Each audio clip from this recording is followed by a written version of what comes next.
let's start with the new details emerging of how President Trump made the decision to strike and exactly how this extraordinary military operation unfolded. Well, Trump was on Marine One flying over New Jersey when he took a call from Defence Secretary Pete Hegseth. He said it was time for a final decision on the strikes.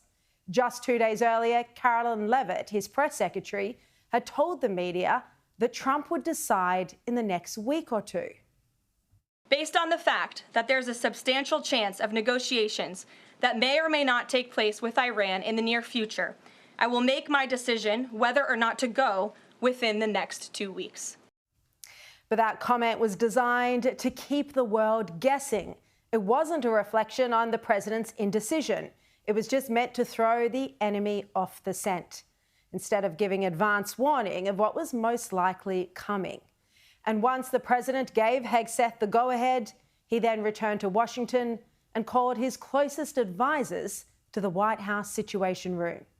And these are the images from that meeting. You can see Trump with Secretary of State Marco Rubio, Hegseth, the CIA Director John Ratcliffe, Vice President J.D. Vance, and Security Advisor Andy Baker.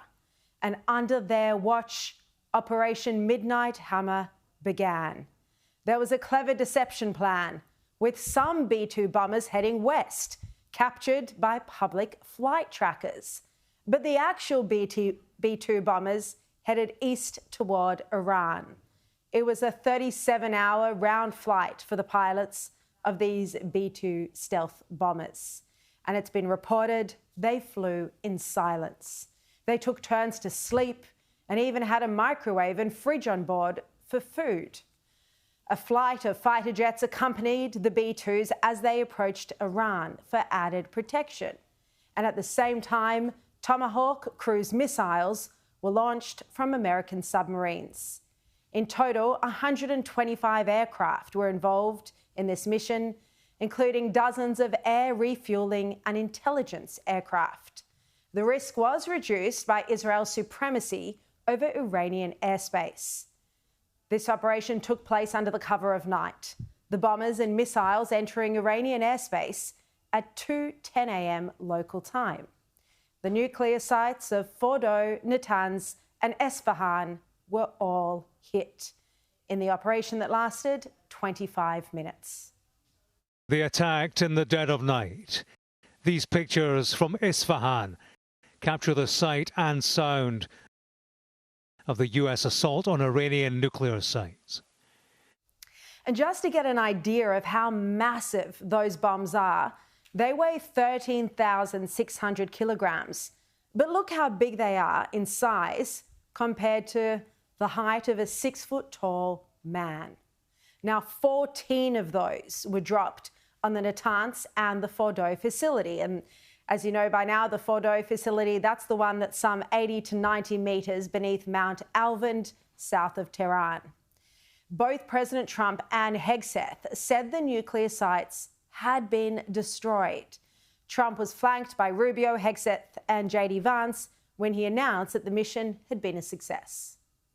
Tonight I can report to the world that the strikes were a spectacular military success. Iran's key nuclear enrichment facilities have been completely and totally obliterated. Speaking the next morning, Hegseth agreed the nuclear program had been destroyed. We devastated the Iranian nuclear program. Iran's nuclear ambitions have been obliterated. Many presidents have dreamed of delivering the final blow to Iran's nuclear program, and none could until President Trump. Now, this was a single operation to demolish the nuclear sites, but Trump has now left open the possibility of further action if Iran retaliates, and his warning sends a clear message. Iran, the bully of the Middle East, must now make peace. If they do not, future attacks will be far greater and a lot easier. There will be either peace or there will be tragedy for Iran far greater than we have witnessed over the last 8 days. Remember, there are many targets left, But if peace does not come quickly, we will go after those other targets with precision, speed, and skill. Most of them can be taken out in a matter of minutes. And further to that, if Iran doesn't come to the table and agree to peace, Trump now threatens there could be regime change. He wrote on Truth Social, "It's not politically correct to use the term regime change, but if the current Iranian regime is unable to make Iran great again, why wouldn't there be a regime change?" And this comment came really not that long after Vice President J.D. Vance said the strikes on Iran's nuclear sites had nothing to do with regime change. But our view has been very clear that we don't want a regime change. We do not want to protract this or build this out any more than it's already been built out. We want to end their nuclear program, and then we want to talk to the Iranians about a long-term settlement here. Now, the Ayatollah and his mullahs are irrational extremists, and the world would undoubtedly be safer if they weren't in control, and Iranians would be better off without their cruel oppression. But there is the unpredictability of who the Supreme Leader, Khamenei, could be replaced by. And there's the possibility it would be an equally extremist leader, or even worse. It's up to the Iranians to rise up and demand democracy. This is not an easy feat, and it is a long shot. So for now, Trump threatens Iran with regime change or more attacks if it doesn't choose peace. But the president's actions this weekend have also shaken the axis of evil that consists of China, Russia, Iran, and North Korea. Trump has now re-established American deterrence, which was surrendered with Biden's chaotic withdrawal from Afghanistan. Beijing and Moscow have reason now to take pause. There are new limits on their aggressive ambitions. And Albanese should also be taking serious notice of the changing dynamics unfolding in global politics. And he should realise that he's been on the wrong side of history. The Prime Minister and Foreign Minister Penny Wong today said, perhaps through gritted teeth, that they endorsed the American strikes on Iran. It took Wong 24 hours to work out that she did support America's action to obliterate the nuclear sites. We support action to prevent Iran from obtaining a nuclear weapon, and that is what this is. But Albanese is so weak that he refused to speak publicly until he'd held a national security meeting. He needed a meeting to tell him what to do. He could have called one on Sunday, of course, right after the strikes, but that would have been asking too much of the Prime Minister. He's only paid over $600,000 after all. So he had his meeting today, and then he finally fronted the press. The world has long agreed that Iran cannot be allowed to get a nuclear weapon, and we support action to prevent that, and that is what this is. I mean, watching Albanese and Wong, it seemed like they'd been to a funeral, having to come out and endorse Trump's action in support of Israel. But they couldn't, in all seriousness, have opposed such an important move that's for the clear benefit of mankind. Stopping a depraved extremist regime develop an atomic weapon. They had to support that. Now, the UK has confirmed it knew about the strikes ahead of time, but Australia was kept out of the loop. Richard Marles was still calling for a return to dialogue and de-escalation less than 2 hours before the strikes took place. In this moment is seeking for greater diplomacy and dialogue and a de-escalation of the current conflict that's playing out in the Middle East. Well, perhaps he would have taken a different tune had he known the American strikes were in action. Even I'd heard a whisper in the hours before they took place. But the Albanese government hadn't. That is alarming. And my national security sources have told me that Australia was not given forewarning before the strikes, but the UK was. The Prime Minister was too embarrassed to admit this today, that he didn't know. He wouldn't directly answer the question. The UK has been one of the countries that's been at the negotiating table with Iran for many years on its nuclear weapons program. Just to follow up, so was your government briefed prior to the attack? This was unilateral action taken by the United States. PM, you weren't briefed? Is that the, This was unilateral action taken by the United States. So embarrassing for him, and he abruptly ended that press conference after just 9 minutes, walking out while journalists still had questions to ask. And I'm going to speak with James Patterson about this shortly. But the fact that the UK was briefed goes to the good relationship that Keir Starmer has managed to forge with Donald Trump.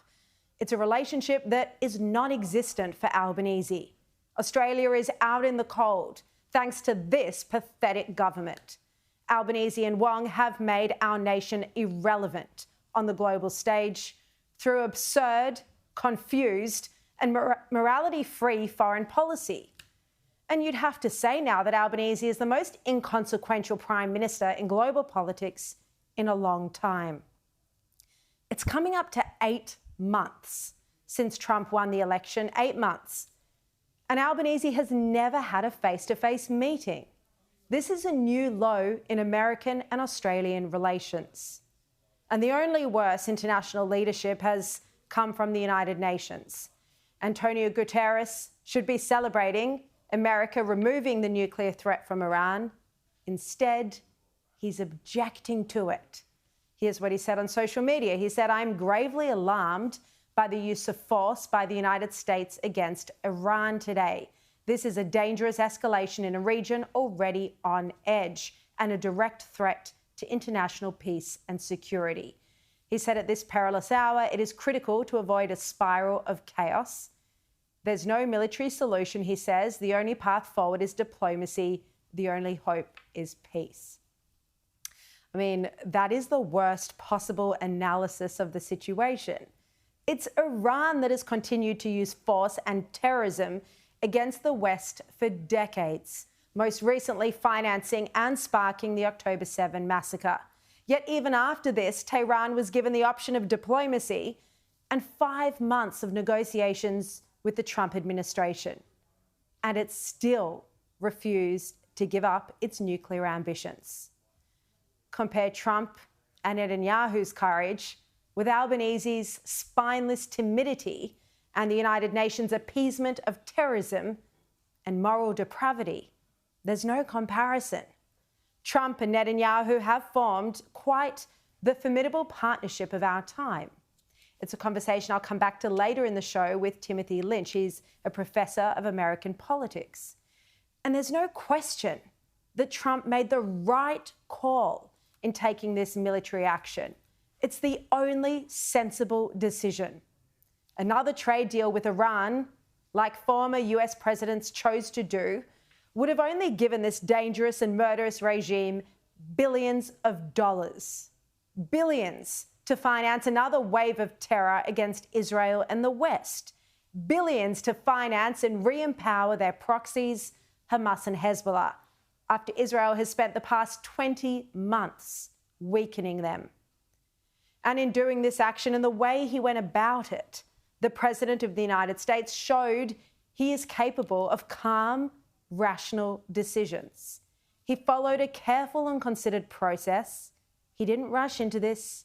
He weighed his options and the consequences.